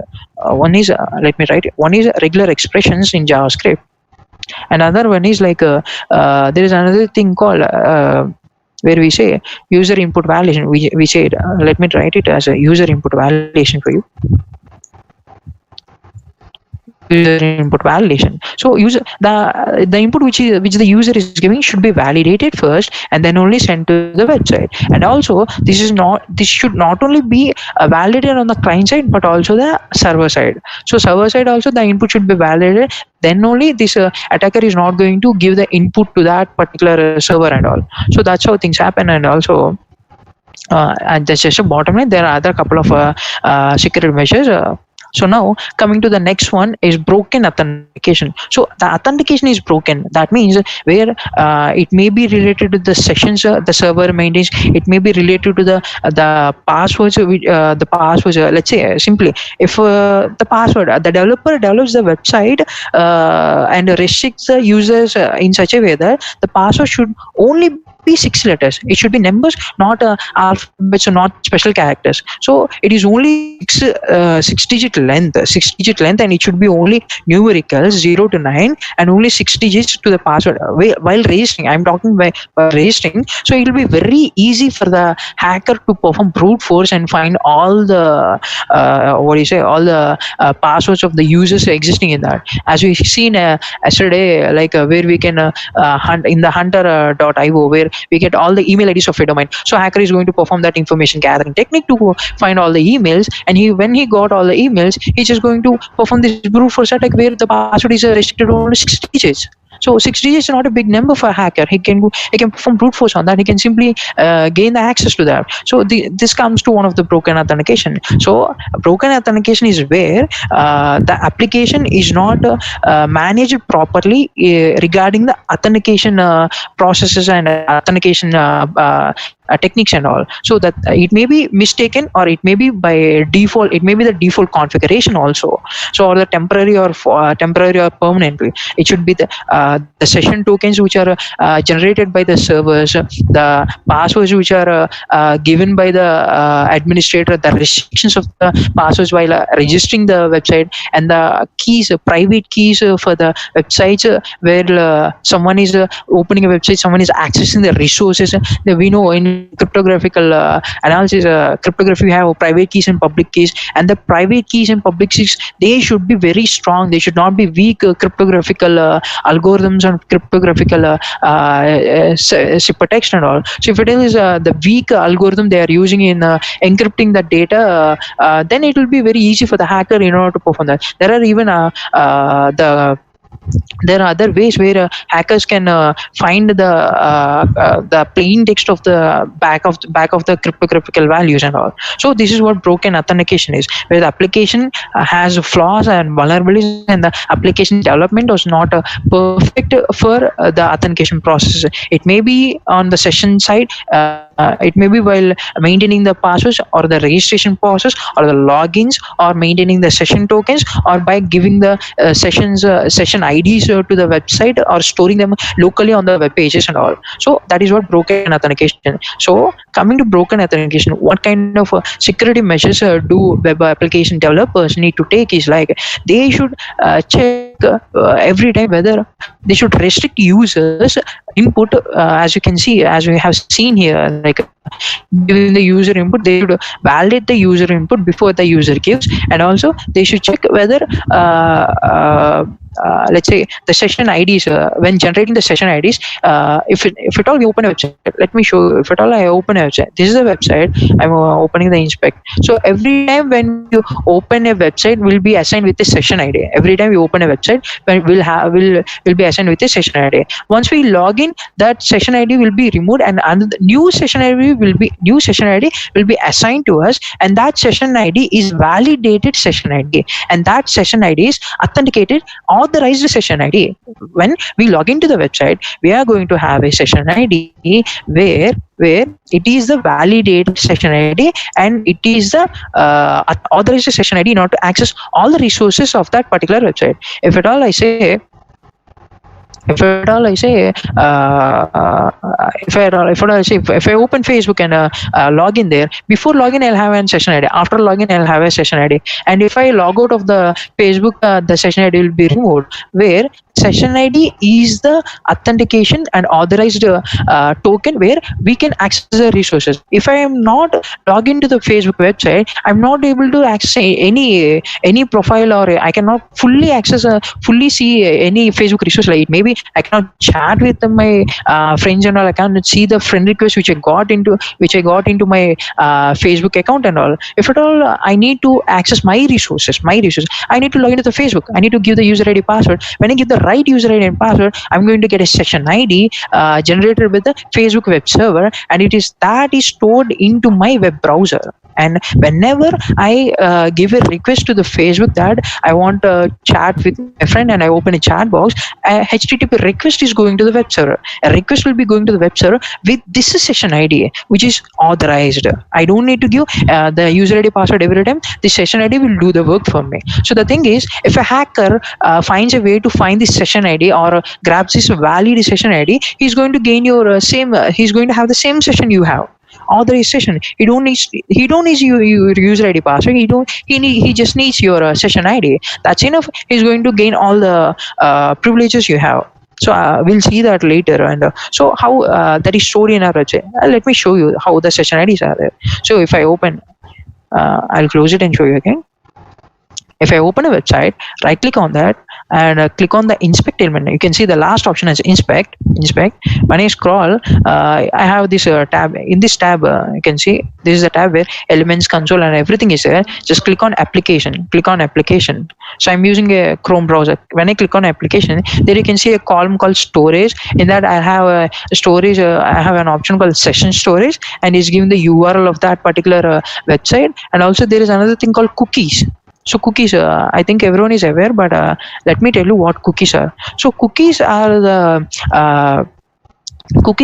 storage media where the website or the web server is going to place every information, crucial information in the website content into that, and sends that cookie into our browser. So using cookies, we can access a website very fast.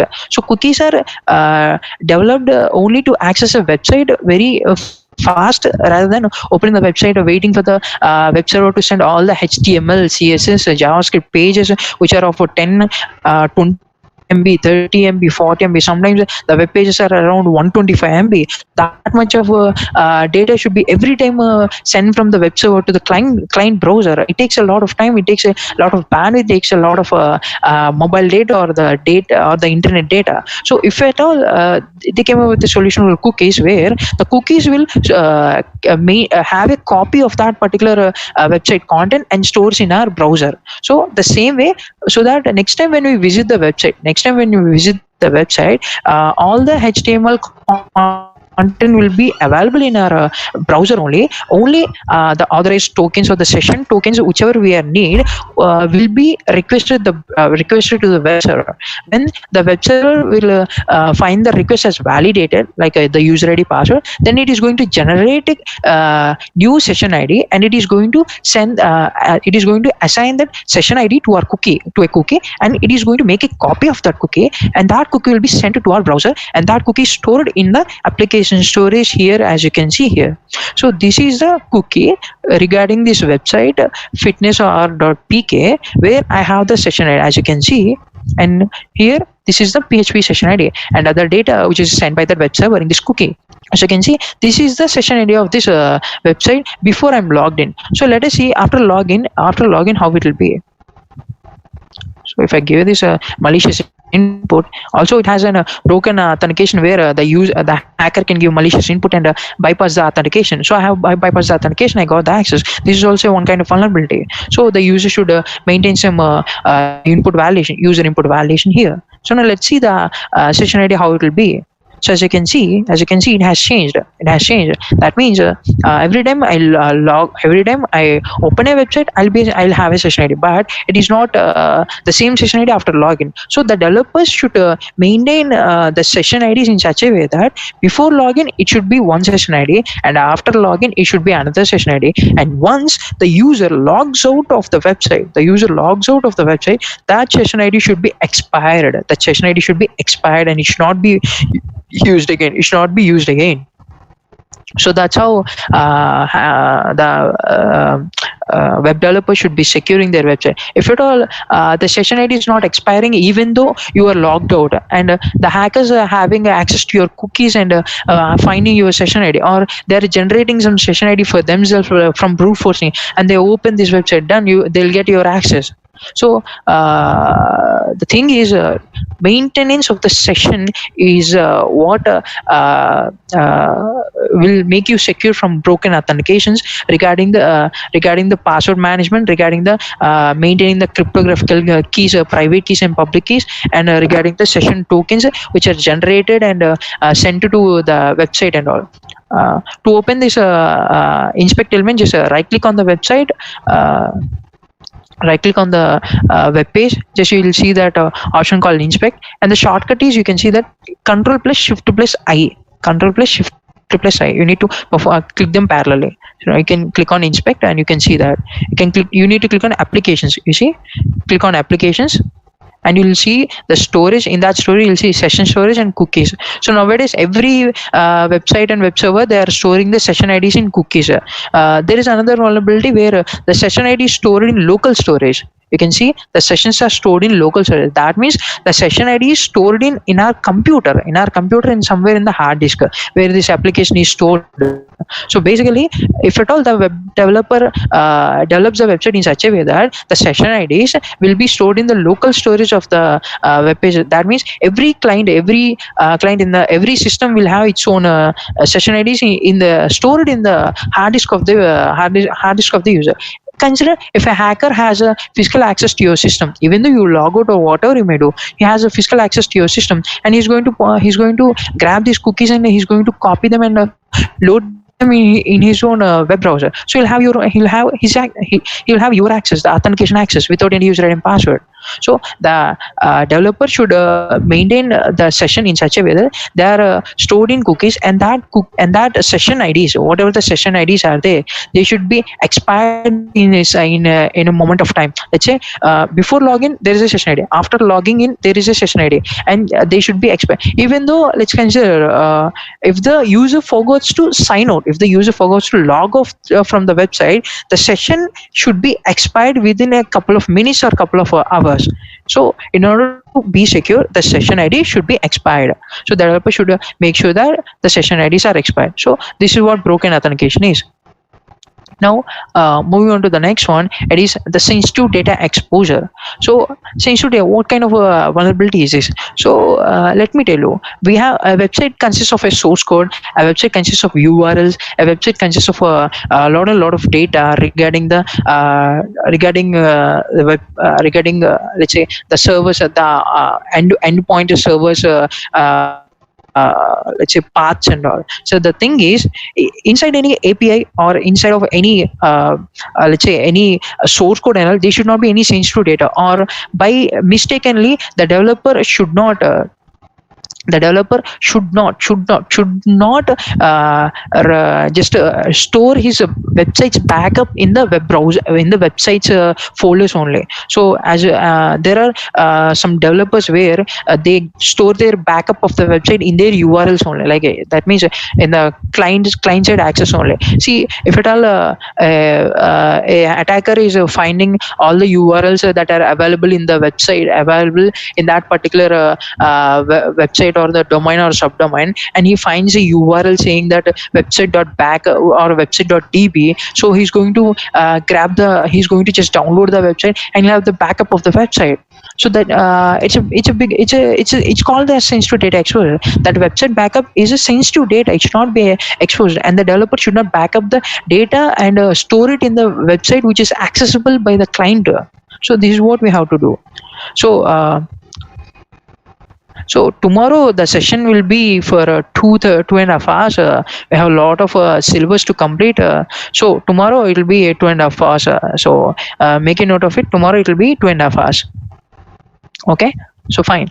I'm getting a couple of requests.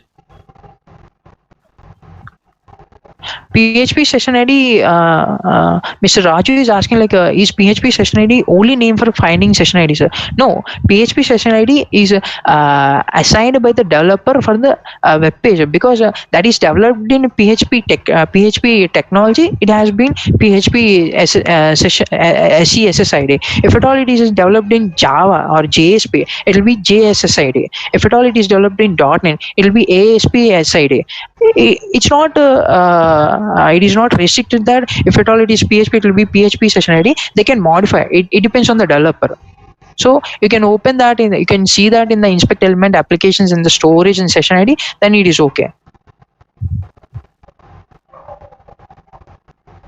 So the thing is, now we'll see what session sensitive data. As I told you, it may be the website's API, it may be a website's source code, it may be any other thing. It may be in the URLs or the transferring of the data via the network and all. Sensitive data should not be revealed.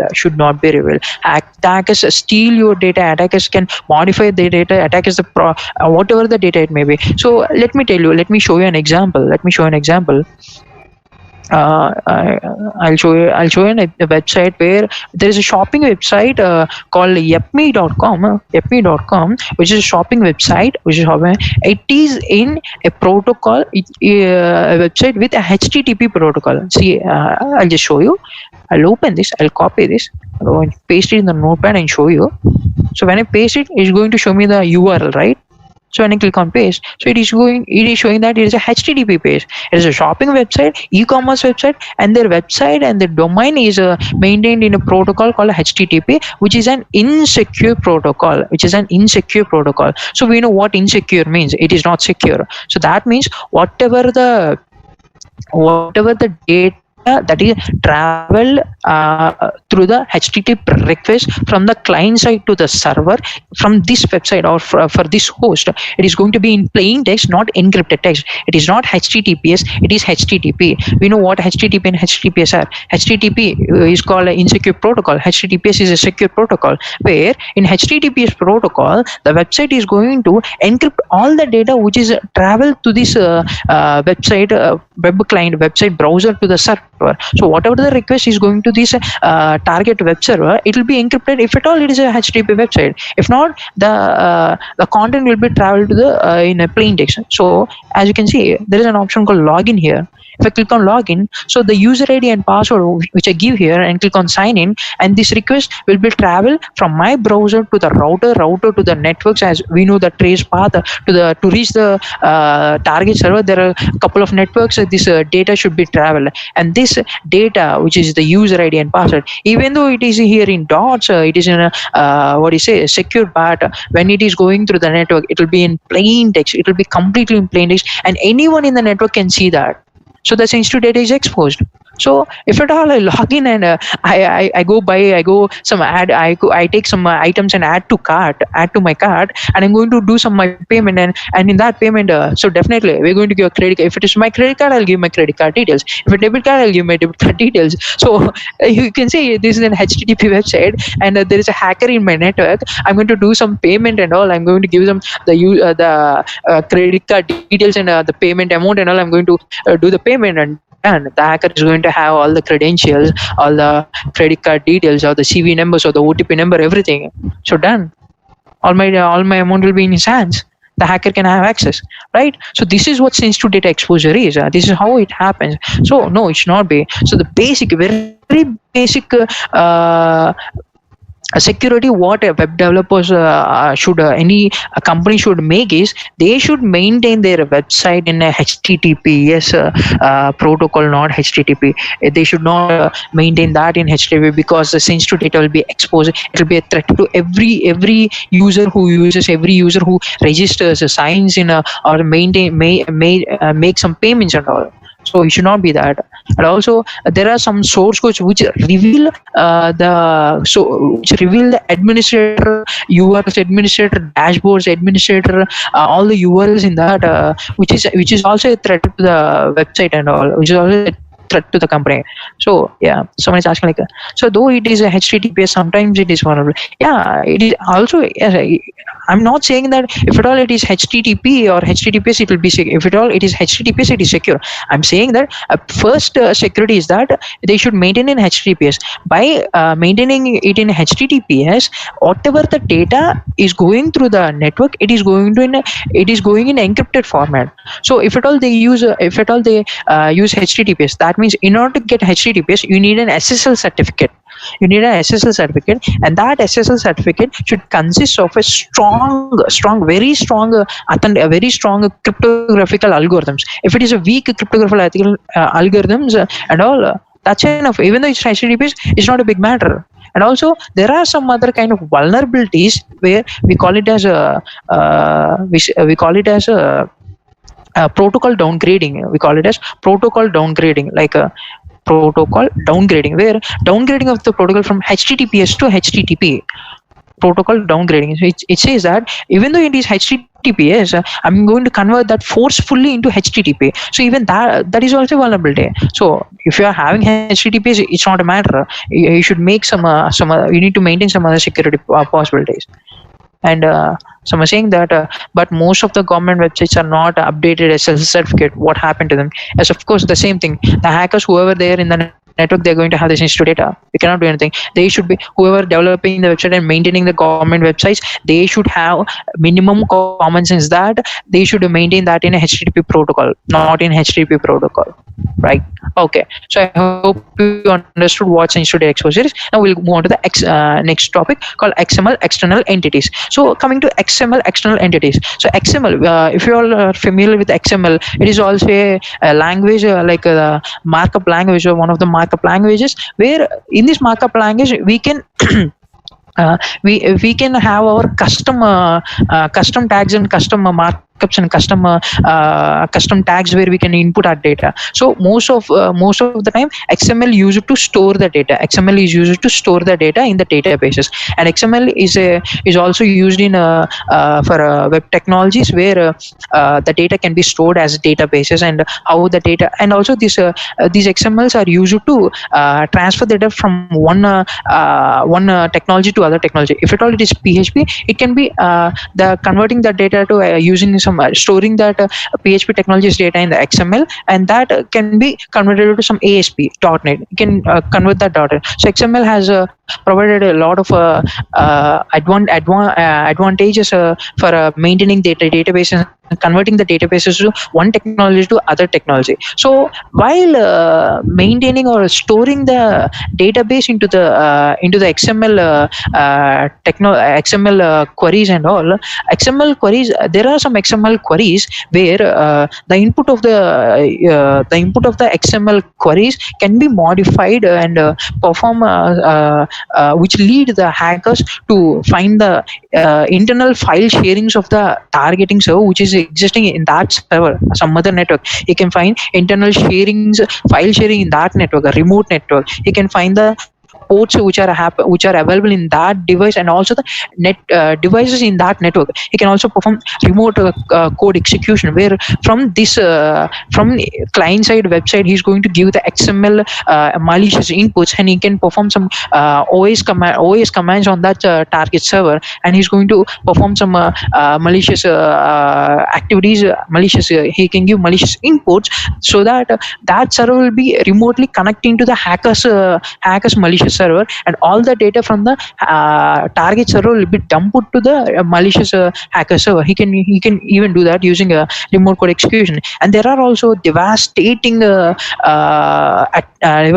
threat called denial of service, which in short called DOS attack or DDoS attack. If you are anyone aware of that, you might know what DOS and DDoS attack, where it will lead the server to deny its service and it is not available to the legitimate users. Nobody can access the website. Let's say, for example, if you see there's a website called manabadi.com where everyone search for their results. If at all it is a 10th class result, or let's say it is an intermediate result or any PG result or whatever, so they are going to search in that website. If it is a intermediate MZ results, plenty of members like thousands, 10,000, 1 lakh, 2 lakh people at a time accessing the website. It makes the website to deny its services. So for so many people the website is not going to load it. No, it's not going to be loaded. Even though it is loaded, when they enter the hall ticket number or whatever the number they enter, they're not going to the data. It says like the service is unavailable. So simply, if at all there is a vulnerability called XML external entity, where attacker can give the queries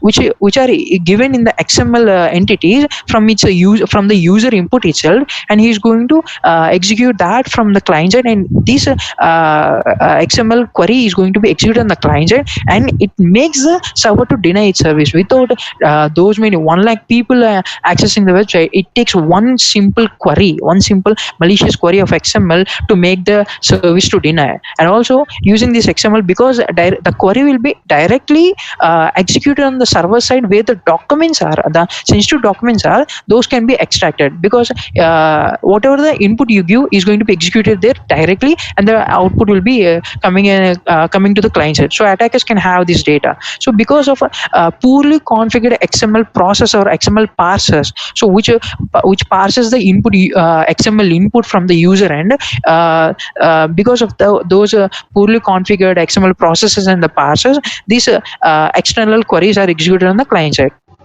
So in order to make sure that the developer should make sure that the XML processes or the XML parsers which are in the coding, which are in the programming coding and all, they should configure them very strictly that external queries are not inputted into XML internal queries and all, internal servers and all. They should not be disclosed in it, and also they should maintain some restrictions. If at all they are giving the input, they should not get the data. It should give a response that you are not authorized to get this source of data and all.